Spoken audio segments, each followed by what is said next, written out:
right, good morning, everybody. Today is Friday, August 12th. This is episode 174 of Simply Cyber's Daily Cyber Threat Briefing. I'm your host, Dr. Gerald Auger, and over the next 30 minutes, but really 60 minutes, we will be going through the top cybersecurity news stories of the day, and I will be providing my opinion and analysis on each of those stories on what it means to you as a practitioner, or if you're looking to break into the industry, what you need to know about that, because it's definitely going to equip you, give you context, and help you crush the interview. So there's a lot of value here, regardless of where you are on your career journey. Good morning, everybody. Shout out and thanks to this stream sponsor. Let me bring up their card here. So guys, operating in Vegas, the show's operating at 65% capacity, but I think I've dialed in the process here as best I can. Shout out and thanks. Hold on, you definitely see it right now. Shout out and thanks to the stream sponsor, Barricade Cyber Solutions. Definitely appreciate what they're doing. Got to read my card here. Cyber criminals have stolen your company's data and derailed your business operations. Barricade Cyber Solutions will help you resolve this ransomware attack and, more importantly, get your business back on track. Thank you to Eric Taylor and the whole gang over there for sponsoring the morning threat briefing. Now, I want to remind everybody, if you hold certifications like CISP, CISA, CISM, each episode of the Daily Cyber Threat Briefing, even at 65% capacity or 65% delivery, is worth half a CPE because the knowledge and information is here, this industry information. So be sure to say what's up in chat. If you're watching on replay, be sure to leave a comment, because essentially you're going to push out a forensically sound piece of auditable evidence that will let any auditor know that, yes, in fact, you were here, and you can stack it. So 2.5 CPEs a week, 10 CPEs on average a month. Definitely want to get credit for these CPEs because honestly, unless you want your certification to lapse, basically, if you're ready for that in your career, they'll come after you if you don't do your CPEs and pay your management fee, obviously, right? So good. If you are watching live, it looks like there's 60 of us now coming across on multiple channels. Thank you so much for being here. It's the final day of the Black Hat DEF CON week as far as daily cyber threat briefings go. Obviously, I don't do them on the weekends. Guys, totally loving it. Have been loving the vibe, loving the energy from all of you. Thank you so much for being here. If you are watching on replay, be sure to leave a comment. You can use hashtag #DeemReplay. That's quite a popular option. And just kind of, basically say what's up. I as much as the show is operating at 65% capacity, it is 5 a.m. local time. I did get to bed really late, attending what was called the Beer ISAC event last night. Good knowledge sharing, but obviously there was a underpinning thread that was common with it, that being beer or alcohol. But I'm feeling all right. So if you are watching on replay, again, thank you for watching, but you, my friend, have the ability to time travel into the future. Whether you're listening on the audio podcast of choice, which you can listen to the threat briefings on the audio podcast, so don't think you have to commit to LinkedIn Live or the YouTube stream. You can jump forward, right? You can hit 30-second plus, doot, doot, doot, and here you go. You are listening to the news. If you are watching on YouTube, you can grab the slider and slide to the right. If you're watching on LinkedIn Live, that's awesome. You might want to come over to the YouTube side because it's a richer experience for you over here with the chat and with the ability to leave comments and stuff like that and engage. Either way, for the next, I usually say 90 seconds, but I'm thinking closer to 180 seconds.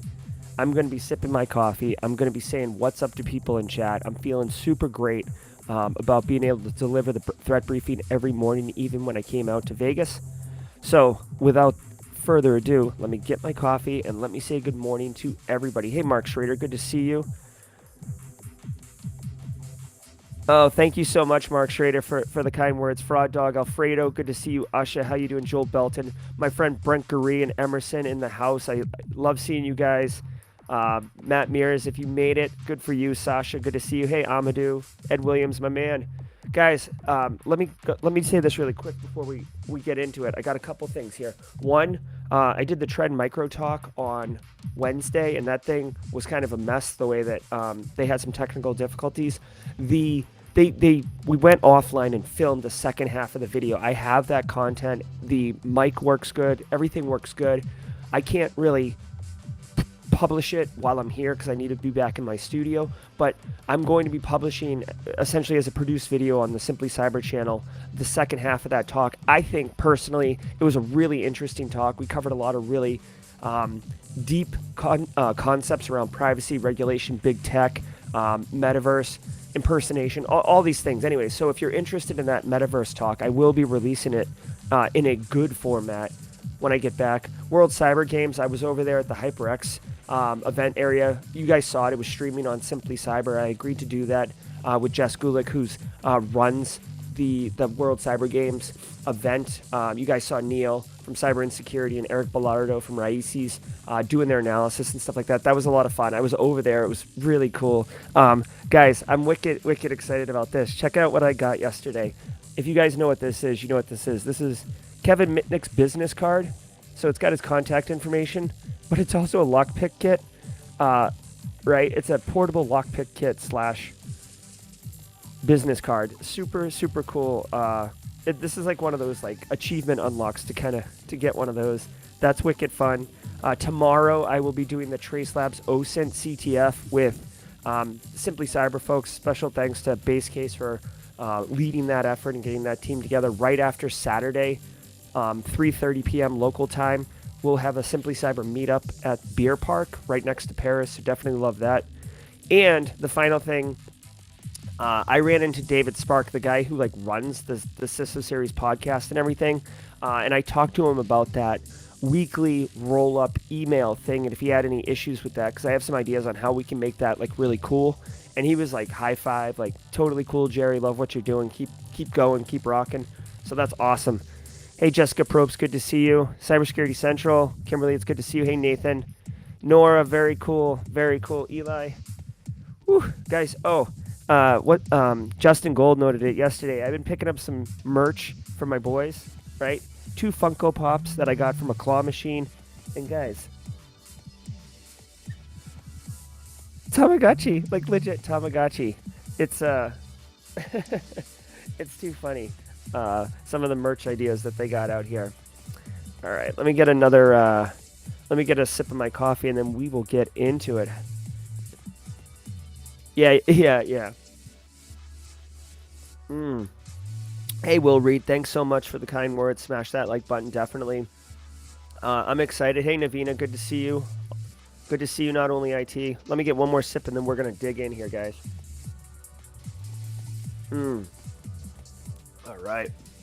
All right, cool. All right, so let's get into the news. You guys obviously, because of the way I have to run the show today, you're going to get to see how the sausage is made, everybody. Okay, so let's get into the news. From the CISO series, it's cybersecurity headlines. Let me know if you can hear it. It's Friday, August 12th, 2022. Hold on. You guys, can you just confirm you can hear the podcast, please? Thumbs up or sounds good, Jerry? Anything like that. Like I played it and then I paused it. So hopefully, okay, cool. Thank you, Shane. Thanks, Tom Bishop. Here we go. Cisco admits corporate network compromised by gang with links to Lapsus. Cisco disclosed this fact on Wednesday, stating that an employee's personal Google account had been compromised. The disclosure of the months-old incident also happened to occur after a list of files accessed during the incident appeared on the dark web. Their security incident response team and Cisco Talos specified the data exfiltration was from an account with Cloud Storage Locker box that was associated with a compromised employee's account. The ransomware gang Yan Luang has claimed responsibility for this leak. Okay, so this isn't good. Cisco corporate gets popped. Sounds like an individual account. So again, human endpoint guys. Like one thing that you need to learn, or at least, if you've been in the industry, you know this, but just this is a fact. Like, we as practitioners need to be vigilant. Like, I don't want to say you can never let your guard down, but like it just takes one user to get compromised to lead to like a kind of a massive data breach, right? Justin Gold dropped this in chat yesterday. I didn't have a chance to really digest it at the time, but I think it was like 2.8 gigabytes of data. I don't know what the data is. I didn't say it in the story here. I don't know what the end goal is. So with this group that got this data, it could happen a couple ways, right? They could have targeted Cisco, targeted this individual, targeted that data as a goal, as an objective, or they may have, you know, basically got this one and not realized what they had and just went in and smash and grabbed and just grabbed up whatever they could. Knowing that Cisco would likely discover and close not the vulnerability, but like basically like remove access. So they were kind of just smashing and grabbing. I don't know. What I do find interesting is I do find it interesting that this is months old. Typically, I mean, obviously you have to do an investigation to discover like, okay, like what's the extent of this? Are they still in our network? Have we cleaned up the incident and everything like that? And then report on it, right? But I wonder if they were waiting to report on it until after Black Hat, given how important Black Hat is, right? Cisco Talos had a giant booth here, right? A lot of people had giant booths, but like Cisco Talos had a giant booth here. It's not good PR to be like, hey, we're a security firm or we do security services. And oh, by the way, like we're in the news for a major hack. But instead it came out while they're at Black Hat. So I don't know if that was like a mistake, intentional. Either way, this story is interesting. I'm sure it will develop. But the weird thing is like we don't know what kind of data was taken, or at least I don't. And I don't know what the gang's goal is with it, right? It says tied to Lapsus, right? If you guys remember, Lapsus was the group that was like definitely felt like a young group. They were operating out of Brazil. The mastermind got arrested. He was in London. They were kind of like a meteor burning up quickly in the atmosphere because they came like with full force and then got blown up like right away. So I see Wayne Shaw talking about potential supply chain attack. Yeah, potentially. Again, I don't know what kind of data got compromised, so it's hard to tell.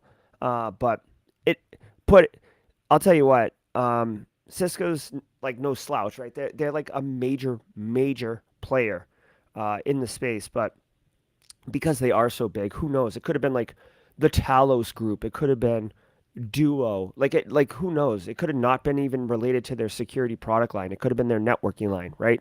I don't know, but it's not good. I guess that's the key. That's the TLDR. CISA should split from DHS, says Chris Krebs. The former CISA director called for significant adjustments to the U.S. government's approach to cybersecurity on Wednesday.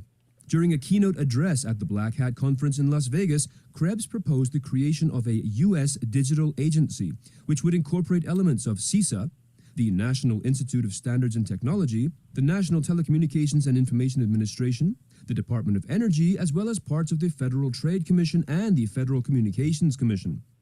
The goal, he says, is to add privacy, trust, and safety issues to the existing security priorities. Okay, so that's really interesting. This was one of the cool things about Black Hat. They have multiple keynotes. I didn't see this keynote, but Chris Krebs he's the former CISA director. I'm almost positive he's Jen Easterly, who's now the director at CISA. I think her predecessor was Chris. Chris has been around a while. Chris is he was doing a great job. He was there under the Trump administration, and then he got either let go or he quit. I can't remember exactly how it ended, but that aside, so he was in charge of CISA, so he is completely informed on whether or not this would be a good idea. I'd really have to think about whether or not having a digital agency would be right, because I mean, essentially what he's saying that there is no existing agency under the federal government that is appropriate for, I guess, this new paradigm, this new new world that is the metaverse, cybersecurity, et cetera, et cetera. Which I guess I could see. I'd really have to think about this one honestly, because the only reason to create a new agency would be if the current model does not serve its purpose. The only reason I could see doing it, or like my initial thoughts, is that if every agency that exists currently has some element of cyber to it, you have difficulty with coordination, with logistics, with having a unified face. Um, so I could see that, but just having an agency for the sake of rounding up all those things, I don't know, guys. The thing is, like, when you get to this level of government, it gets wicked political. And if you were to create a digital agency, that means whoever's in charge of it would be in charge of like that cyber realm, super powerful position. But then all of the other agencies that have some aspect of accountability and ownership of the cyberspace, if you will, would be giving up that power, right? And now it turns into like a Game of Thrones situation. So I like the idea. I mean, I definitely think we just saw on Monday that the Department of State now has an ambassador to cyber, right? So this is definitely not like this isn't outlandish or crazy, you know. I'll be interested on people's thoughts on this. This one I'm like reluctant to comment on because I'd really have to think about it to appreciate it. Ransomware data theft epidemic fueling business email compromise attacks. A surge in corporate data stolen by ransomware gangs is inundating the cybercrime underground with exactly the sort of information fraudsters need to launch convincing business email compromise attacks. This according to Accenture. Between July 2021 and July 2022, Accenture's cyber threat intelligence team claimed in a new report to have observed over 4,000 corporate and government victims with data posted to leak sites representing the 20 most active cybercrime groups. Such information, of course, can be used to good effect to help the early social engineering and reconnaissance stages of a BEC attack, which Accenture claims is the most important and traditionally the most difficult part of the campaign. Okay, so check this out. This is 100% right. I didn't know Accenture had a cyber threat intelligence team. I'm not surprised, honestly. If you guys know, so Accenture is like it's not a big four consulting firm in the true sense of what the big four is, but after Sarbanes-Oxley and the whole accounting thing in like the mid 2000s or the early 2000s, a lot of the big four accounting firms or a lot of the big firms in DC like split off, right? So KPMG created Bearing Point, and I want to say Deloitte had one. I forget what Accenture came from, but anyways, it doesn't matter. Okay, so anyways, like this is a well-funded big A group, and Accenture has the cyber threat thing. Now, as far as ransomware data theft leading to BEC attacks, this isn't surprising whatsoever, guys. Here's the deal. Ransomware is the front and center, darling of a cybercrime because everybody knows about it. We talk about it all the time. It has huge catastrophic impacts for organizations because it stops them in their tracks. Big splashy headlines. Business email compromise. It's like a close second. I talk about it all the time, guys. Like it doesn't get reported as much, but the amount of financial damage business email compromise does in mass is close. It's in the billions of dollars, okay? So billions of dollars, all right? So it does not surprise me whatsoever that research is coming out that qualifies the fact that data pulled from ransomware, like guys, that ransomware is double extortion, right? So just so we're all on the same page. Ransomware, yeah, I encrypt your data and I say, give me $1 million or for the keys. But threat actors, famously Wizard Spider, really kind of like, I don't want to say they pioneered it, but they made it like cool. Do the double extortion where they'll pull all your data down first, then they encrypt everything. And the idea is if you're not going to pay the ransom, they still can make money because they'll sell your data. They have some asset. They are going to get paid for their quote unquote hard work. All this data, obviously it can be weaponized for business email compromise. And honestly, why wouldn't they, right? Like, I hate to say that to like laud threat actors, but like, why wouldn't they? I say this all the time. You've already committed the crime. just from a pure business perspective, why would you not maximize your investment, right? Whether you're doing crime or you're doing, good work, everybody's trying to increase their return on their investment. So if you can ransomware and then do business email compromise, what really sucks is the victim organizations who get punched in the mouth with ransomware, and whether they pay it or not, they're still losing operational downtime. Maybe they pay the ransom. Cyber insurance is getting cashed in. Like, it's a tough day, right? The CISO is got a tough day. And then on top of that, like a month later, the CFO gets punched in the mouth with $200,000 leaving the organization. So not good.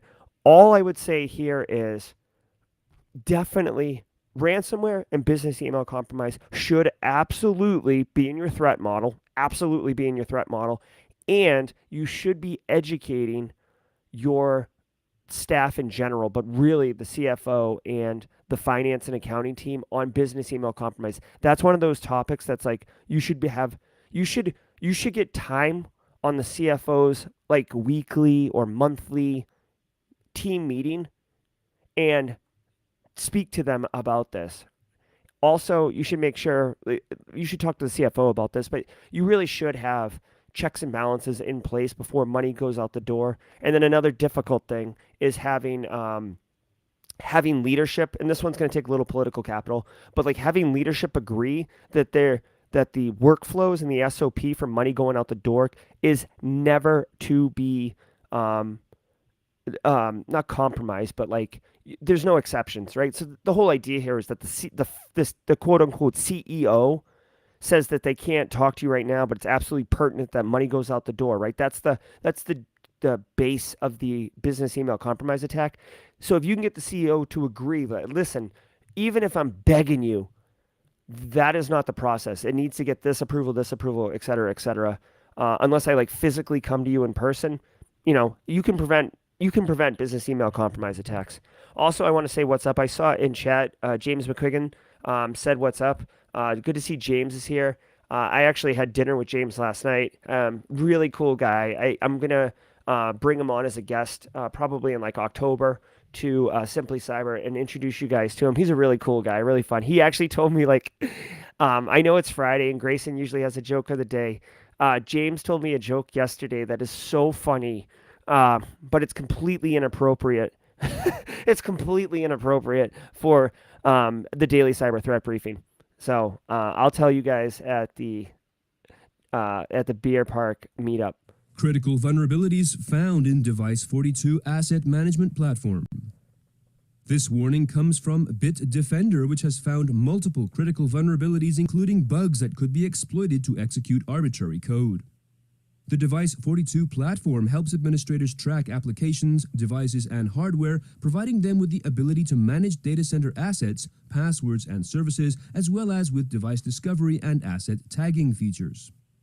Bitdefender said, quote, an attacker could impersonate other users, obtain admin-level access in the application by leaking sessions with an LFI, or obtain full access to the appliance files and database through remote code execution. All right, so that's interesting. Two things about this story. So Device 42 asset management platform, I'm not familiar with Device 42, but I do find it funny that this second paragraph basically reads like marketing copy, right? Like this is the straight, like this is a marketing right here, but asset management compromise. They do say that it can be exploited to execute arbitrary code. So even though this seems like a nothing story, there's actually a lot to this one. So a couple things. One, if you are running this, well, first and foremost, if you're running Asset 42 in your environment, you definitely need to get this fixed, right? Definitely need to get this fixed. That's first and foremost. In fact, you should pause the podcast and go talk to your IT team about maybe getting this fixed, right? Chances are Device 42 has already reached out to you privately to talk to you about this. Second thing, it can be exploited to run arbitrary code, right? Which means that you can run malware. Okay, so you run Emotet and then pull down, do your ransomware, do your info stealing, whatever. It doesn't matter. arbitrary is arbitrary. You run whatever code you want. So that's obviously not good. One thing that they didn't say is that it is an asset management system, right? Asset management, guys, it typically inventories computers, networks, people, endpoints, right? Like if you have a good asset management system, it's awesome because it's kind of step one of it's not really step one of a security program, but it is important. If you look at CIS 18, it is step one, essentially, because the idea behind it is if you have an inventory, you have scope, you know what is in your environment. So now you can actually choose controls that are appropriate versus having no idea what's in your environment. And then you have like blind spots, etc. So in a CISP exam, that's the answer. But in reality, a lot of, at least in my experience, cybersecurity programs, like even though asset management is wicked important, it's not step one at all. I know it's step one in a lot of things, but in practice, it's not step one. Step one is like MFA, MDR, email gateway, awareness training. Eventually, like once you stabilize, then you start doing vulnerability management, which will give you visibility, and then asset management, right? So asset management, I would argue, is closer for a more mature program at mid-size or larger businesses. Final thing is that the exploit is through local file inclusion. My brain isn't working right now to tell you what kind of attack that is. So people can chat. Josh Mason can probably give a better example, but local file inclusion, I'm almost positive like it's where you can like upload something like a file. Obviously you can upload a file to a system and then be able to call the file or access the file, but the file would actually execute, right? So you could upload an executable or a batch file or a macro or something like that and be able to run it on the system. That's how you're running it, right? It's not that like you're like elite hacksaw. It's like you're able to put files up there and then run them. So I think that's what it is. Okay, pretty close. Good enough, right? Good enough for business. I don't pretend to be a red team. If you guys watch me on Threat Gen Red versus Blue, you know that my red skills are they're pedestrian at best. All right, let's listen to the read through. Thanks to this week's episode sponsor, EdgeScan. EdgeScan simplifies vulnerability management by delivering a single full-stack SaaS solution integrated with world-class security professionals. Instead of managing a plethora of point scanning tools for each layer of the attack surface and squandering precious staff resources manually removing false positives, EdgeScan offers automated and accurate contextualized alerts across the entire attack surface into a single source of truth. For more information, visit EdgeScan, that's EDGESCAN.com. All right, single pane of glass. Very nice. Okay, so just real quick before we get back into the stories, I want to say two things. One, this is the mid-roll where I thank you.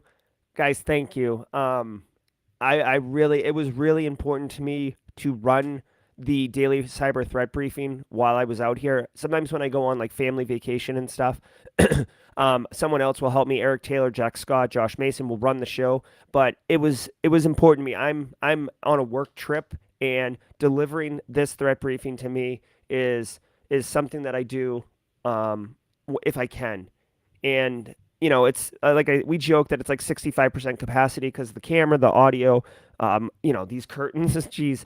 But I just want to thank all of you for coming correct and supporting the channel and just thank you. This was quite an experience for me. Also, I want to share with you guys Eric Capuano from Recon InfoSec. I bumped into him yesterday. They are running so OpenSOC is like a big time blue team village CTF that they run every year. They're not running it this year, but I did bump into Eric and he said, hey, listen, we're doing a differ challenge. It's like an offline packet analysis CTF. I don't know what the prizes are. I don't know anything, but the scoreboard opens at 10 a.m. local time. So that would be, it's already open if you're in the East Coast, right? Does that make sense? Yeah. Okay. So no. Oh my God. Time travel. So it opens in an hour and a half. So if you're interested in doing a CTF, this is all remote, so you can participate if you're not physically in Vegas right now. So this is very, very cool. I did like tweet it out or retweet it. So whatever. If you want this and you don't know how to get to it, DM me on Discord and I will. In fact, I'm going to just push this on Discord after I get off the stream. And it's cool, right? So like OpenSock, this is what it looks like. They've got the start time, end time, and the rules and stuff like that. There's a Discord for their team. Basically, if you're looking to get a little bit of a taste of the of DEF CON and CTFs and have a good time, they put on a great CTF. They have for years. I like Eric quite a bit. I like Recon InfoSec. So check out the CTF if you guys want to play along. If you got kind of a slow day at work, maybe even work together, right? Team up in Discord and just kind of chew on it a little bit. I actually have kind of a light day, so I'm actually going to open it up and take a look, maybe just score some points and say what's up. So anyways, thank you to Recon InfoSec and the OpenSock team. I know that they work really hard on those CTFs, so great community members. FCC cancels $886 million in funding for Starlink. The funding was intended for Starlink to expand access in rural areas. The cancellation, as well as doubts over its predicted download speeds. Long-form funding applications submitted by SpaceX and an ISP called LTD Broadband failed to demonstrate that the providers could deliver the promised service, the FCC said in a statement. In addition to speed issues, the FCC highlighted the cost of the Starlink dish at $599 and the monthly subscription to be charged to consumers at $110 a month. GitHub depend. Okay, so so I didn't know that the FCC had awarded Starlink $886 million in funding, and now they're pulling it. A couple interesting things. One, it's probably true that that you know they weren't sure about the download speeds and the cost and everything like this. But guys, I won't spend a ton of time on this one. 30 seconds. This thing right here smacks of like politics. Okay. Why did they award him $1 billion almost in the first place? Like if the problem is that they're not sure about download speeds and the $600 dish and all this stuff, like that would have been all lined up in the proposal, right? So to me, it's either like it was a, pat on the back, hey Elon, no problem, thanks for the contributions when they initially awarded it, or like you didn't support me. We're gonna pull this thing right here, right? I have no insider information. This is pure speculation. But my thing is, it's not like the dishes like tripled in price because of inflation. It's not like the download speeds are getting congested because they're operating on the showroom floor at Black Hat, which by the way has horrible internet service. This thing just smacks of big money, politics, and shenanigans. So, but the long story short, if you were hoping for Starlink in your rural area, it's not, I don't know what's happening, what's coming with that. But obviously Starlink's around and you might have to, do it yourself, I guess. I don't know. But this thing just smacks of insider. The bot now alerts developers on vulnerable GitHub actions. Microsoft-owned GitHub has announced that it will now start sending Dependabot alerts for vulnerable GitHub actions to help developers fix security issues in CI/CD workflows. GitHub Actions is a CI/CD solution that enables users to automate the software build, test, and deployment pipeline. Dependabot is part of GitHub's continued efforts to secure the software supply chain by notifying users that their source code depends on a package with a security vulnerability and helping keep all the dependencies up to date. Okay, so this is awesome. Okay, guys, this is awesome. Let me see you guys in chat. Okay, so check it out. This is really, really cool. So Microsoft owns GitHub. Okay, Microsoft has gone not above and beyond, but Microsoft has done really great work in the last 5 years of making security a priority, right? We look at up in Azure, they have like Sentinel and obviously part of their product offering that you can pay for. But like Microsoft Defender is a great endpoint EDR tool. The Office Exchange Online Protection, like basically Exchange in the O365 instance, is really good at filtering out, phishing attacks and stuff like that. Like they are making good product. I'm loving that they bought GitHub and they are making an effort to help developers. I don't want to say write secure code, but make sure that they don't accidentally do something that could lead to vulnerabilities. And this is cool, right? If we look at Log4j back in December of 21, December of 21, that was an open source program. The internet melted down for a few weeks. I didn't really hear of any major attack, but the point is, open source software is being used all the time. And unfortunately, you might not even know that it's actually in your code because, some small supplier vendor writes a piece of code and uses open source software, and then that gets picked up and baked into something, then that gets picked up and baked into something. So you could have vulnerable code in your system and not even know it. But if you're catching it when code commits are happening, then you're basically baking in security instead of bolting it on, which is like an old cliche in our industry, but it's super true. So I'm loving this. And by the way, the fact that it's a bot, that means it's like automated. You don't have a human doing it. It's consistent. You can tune the bot to be better. The only thing is it's tied into DevOps, right? CI/CD, continuous integration, continuous deployment, which is fine. That's the way the code works nowadays. But just be mindful. It's not like if you're writing code and you've got like your own GitHub repo and you're doing fun stuff that you're going to get some kind of pop-up that says like, hey, you're trying to, do something that's stupid. This is baked into DevOps workflows. Although, you may want to check this. I feel like Microsoft through GitHub actually did publish something recently that like if you try to like commit code to GitHub and it has like API keys in it or something like that, it'll give you a warning. So there is some for that, but the TLDR is if you work in a business that has DevOps, tell them about this Dependabot. I don't know if it's something you have to like toggle on or, include into your build cycles, but this is a cool service. It doesn't sound like it costs anything. It sounds like Microsoft is continuing to be a champion of better security for everyone. So way to go, Microsoft. National Health Service IT supplier held to ransom by hackers. A cyber attack on Advanced, a company that provides digital services including patient check-in and a non-emergency medical helpline for England's National Health Service, NHS, says it may take 3 to 4 weeks to fully recover from what has been confirmed as a ransomware attack.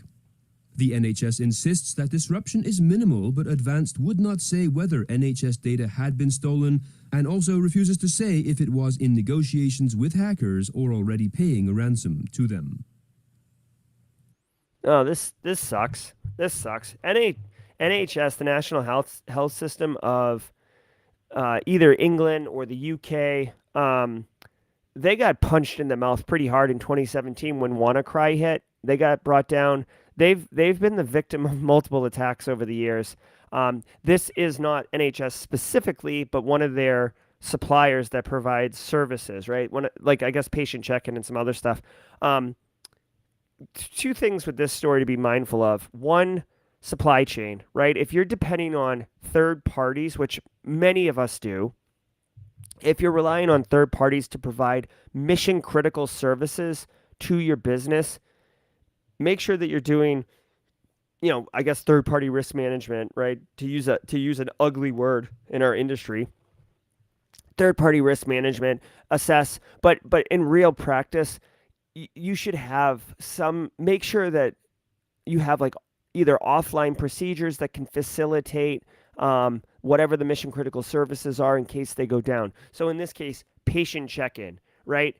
If if only this is the only system that can do patient check-in, then obviously NHS is screwed until this thing gets remedied because they can't take patients, right? But if there is another system or like a paper practice, paper document patient check-ins and stuff like that, then cool, good on you. I will say I worked at an academic medical center for close to 6 years, and they, I don't want to say regularly, but they regularly, that's such a subjective term, but they regularly would practice like operational downtime.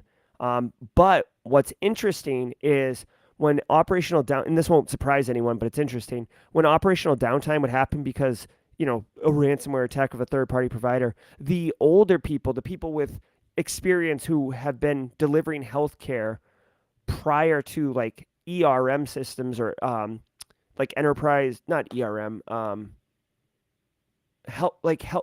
my God, guys, it's too early. Like basically the patient medical records, like the Epics, the big digital systems. If they were there before that stuff got implemented, like they've been practicing for 20 years, they knew operational downtime procedures perfectly. A 25-year-old physician, a 27-year-old nurse, like they came up on technology. They never really knew how to do operational downtime procedures. So the key takeaway for this story is if you are a practitioner, you should definitely be talking to the business. This is a GRC job, by the way.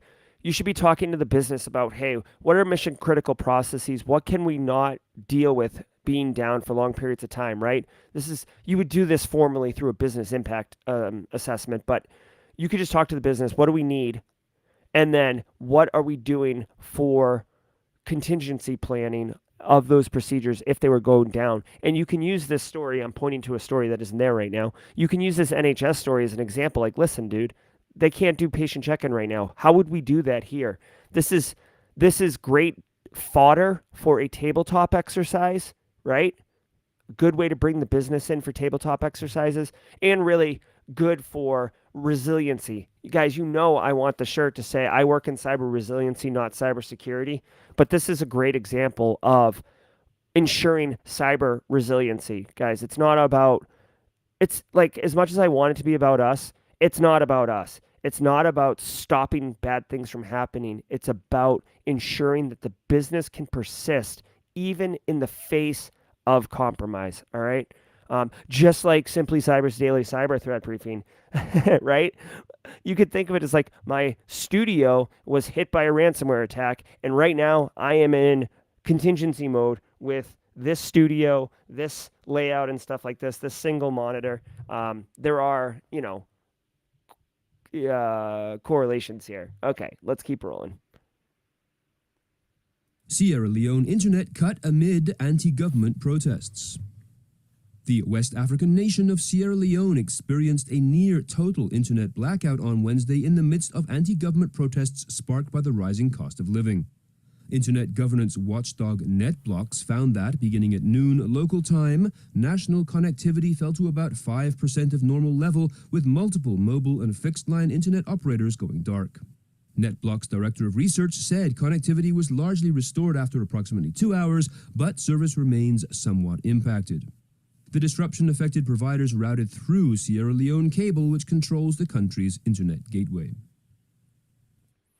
Okay, a couple things, not to make light of this, but did anyone else see this story and immediately be like thinking of Kanye West's song, like Diamonds Are Forever, right? Like forever, ever, forever. I mean, it's not right. Like Sierra Leone got screwed on this. Plus they have all the blood diamond issues back in the day.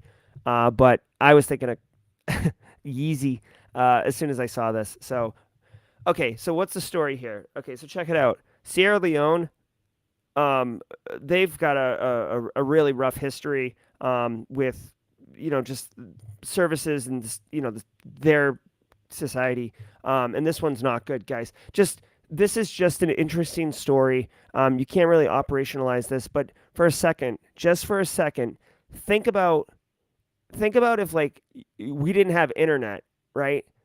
like we get all, I mean, not all, but like I get a lot of my information. I do a lot of my communication. I do a lot of my business services, right? I pay my taxes online. I check my, car insurance policy. I do my online bill pay.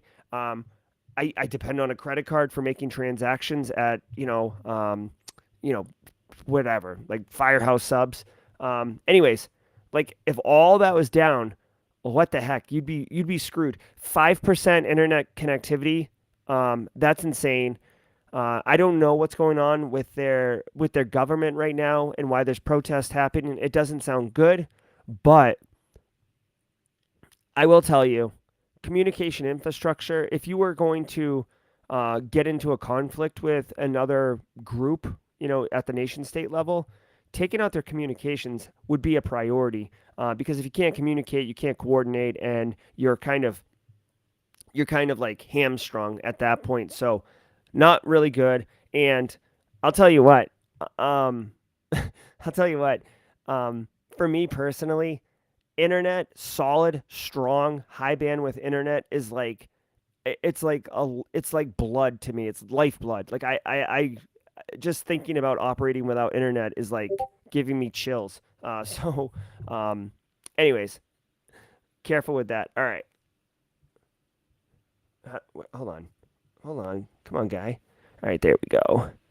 Let's turn on some music. There it is. All right, guys. So that is your daily cyber threat briefing. The sun has risen here in Vegas. We did it. I'm going to hang on for a few minutes, but I want to thank everybody who came out the last couple days for the daily cyber threat briefing. I'm super excited. I will be, for those who are interested, I'm going to tell you about this right now, but this is something that I would love community feedback on, okay? I have suggested, and many of you in chat know this about this. Yep, I'll see you over at DEF CON, James. We'll sync up. I got to get my badge. Oh, okay, so let's talk about DEF CON for a second. I went to get my badge yesterday, and, because of the internet, I actually looked on Reddit, and people were posting pictures of the line for the badge, and I was like, oh, hell no. I'm not going to that. It was bananas. Even with pre-order, even with people who went to Black Hat, able to pick up their badges in advance, it was like, I'm not going into that line. So I'll go over there later today. I'm actually doing a podcast interview with Stefan Semmelroth at 10 a.m. And then right after that, I'm going to walk over to DEF CON and get my badge. The badge this year, they always have cool badges. The badge this year is like a piano. It is an electronic badge. It does play tones. So bass case. I'm definitely thinking with your musical and cyber talents that you're going to dig into that. I look forward to that. Remember, we have the meetup at Beer Park tomorrow at 3:30 p.m. local time. So if you're interested, come on out for that. I'll be here through Sunday. So I'm wearing a Lima Charlie shirt today. So if you see me, high five, and let's say what's up. I do. Okay, so real quick, I've been thinking about this initiative. I told you guys about it on Monday. I got some feedback. I'm going to do it. I might just fire it out and request feedback. I want to pick what I think is the most important story from each day, of the week, right? So, like this week, probably I'd have to think about it, right? But the Cisco story was pretty good, pretty important. Also, the Chris Krebs one is interesting, but it's not really like, it's just like him talking about an idea. So I'd have to think about it. But anyways, one story, a sentence, like, so the title, a sentence, 5 bullet points, and it would be an email with, oh yeah, by the way, so it'd be the headline, a quick bullet on what that story is, why you need to know, why I think it's the most important one, and a link to the daily cyber threat briefing for that day, specifically time marked to where that story played and where I gave my thoughts and analysis on that story. And it would come into your inbox Monday morning. And my idea here is that you'd be able to like basically hit the ground running on Monday because you hung out, you did barbecues, you played all weekend, and now you got to get back in like let's deliver cyber excellence mindset. And yeah, we'll do the Monday threat briefing, but that's for that day. The idea is that this email would just refresh your memory. It would be like less than a 2-minute read, and it would give you like what you need to kind of get that momentum going, get that flywheel going, and be able to just start kicking butt like instantly. That's my idea. If you have any interest in that, let me know, or any feedback on how to make it better. Okay, it's something that I'm doing as a service because I think it'll deliver value to you guys to be able to kick ass.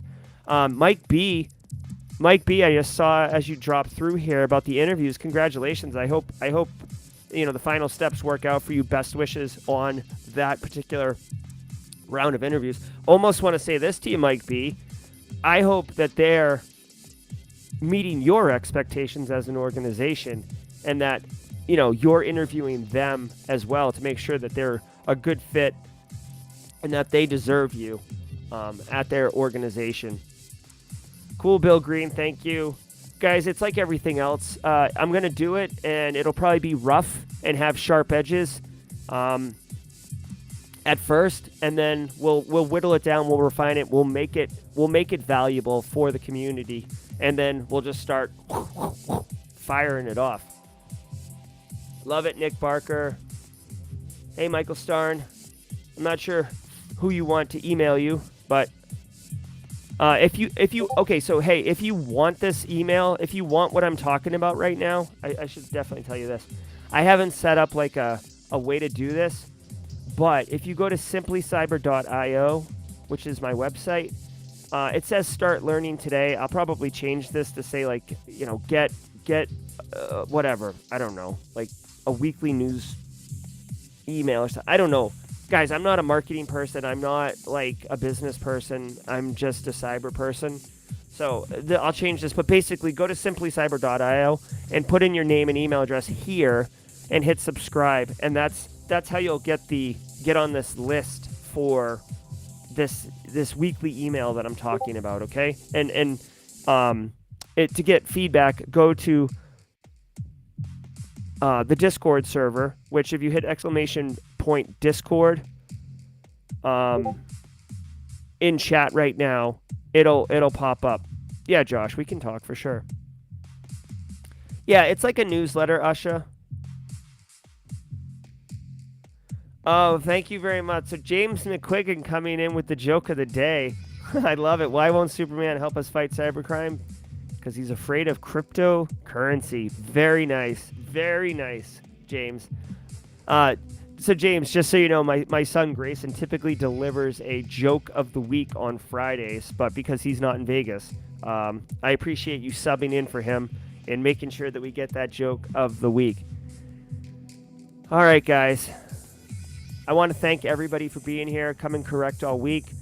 We've had a great time in Vegas. A lot of great connections being made. James, just as one example of somebody I met on this trip that I look forward to introducing you all to on stream at some point here.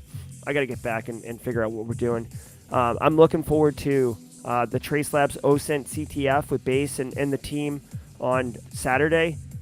And then obviously the meetup at Beer Park, 3:30 p.m. Local time. It was right next to Paris, okay? If you're interested, check out that Differ Open Sock Challenge. It's an offline one, which means that you can be in the UK, you can be in the upstate, you can be in Miami, Kimberly, and you can knock out and participate in this challenge. In fact, I might even pour a cup of coffee and actually, like I said, sign up for this and take a look, right? It'd be kind of fun. Plus, I like Eric Capuano and what Recon InfoSec's doing. Guys, that's going to do it for me. Thank you so much. Thank you to the Funko Pops for being my backup dancers. You guys did good. Seriously, good work back there. Everybody, be good. We'll see you on Monday morning, 8 a.m. for the threat briefing. What is today's date? Yeah, that's perfect. I don't start teaching until the 25th, which is going to impact the schedule. So starting the 25th, the threat briefing on Tuesday and Thursdays will be at 10 a.m. But I will tell you all about that and remind you next week as we lead into the Citadel semester, okay? Everybody, be good. Have a great weekend. Thank you for your time. Take care, everybody.